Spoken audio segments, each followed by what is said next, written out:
I'm in the heart-centered place that I am now because of all of the people who have opened my eyes, held my hand, shared knowledge, lifted my chin and my spirit, who spoke truth, who cleared the path for my feet to walk, and encouraged me to dance through joy and growth. Many of them were a part of the community capacity building program. I have been reflecting on a quote from Lee Miracle that was shared by my classmate Stephen.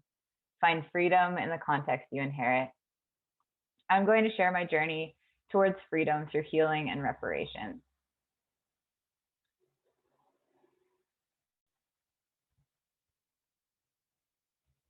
Do I know how to change the page? Okay. There we go.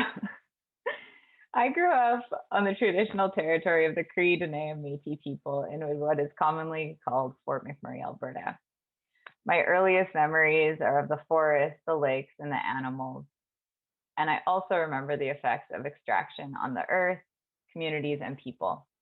At a young age, I learned that there were different realities and consequences for different people and communities.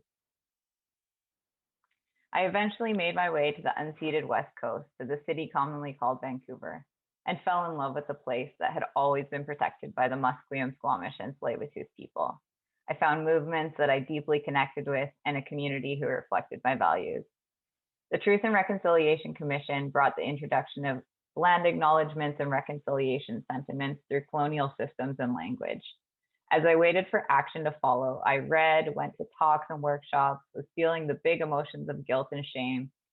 And then my dad passed away, and I became the fourth generation and first woman to inherit my family farm. Acknowledging that I was a beneficiary of generational wealth from stolen Indigenous land meant that my learnings now were woven into my reflections on being a future elder, ownership, grief, and the memories held in lands and places. The beginning of 2019, I was standing with water and land defenders in support of Wet'suwet'en and reflected further on how I could participate in reparations and land back. As we felt the impact of Shutdown Canada and the violent state response, COVID hit.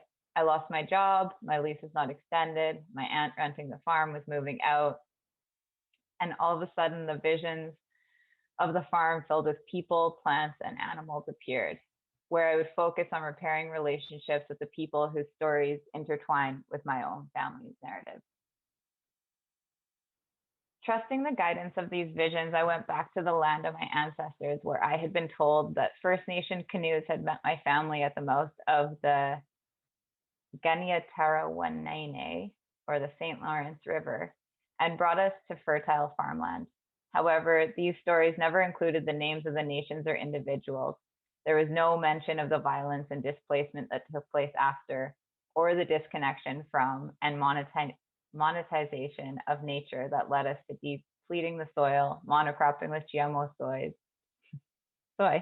and seeds, and killing off indigenous plants and animals. So I went not really knowing how this was going to happen, and I started planting seeds. And I set out to build relationships of trust in my new community, and I was overjoyed to meet so many people of the same mind.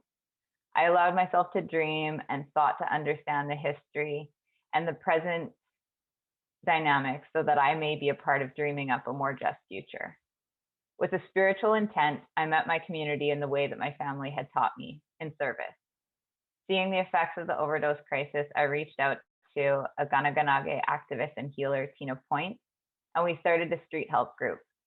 Tina introduced me to her clan mother, and I met more members of the Wolf Clan who became friends and collaborators. That was our first street help team. Now we have over 25 volunteers.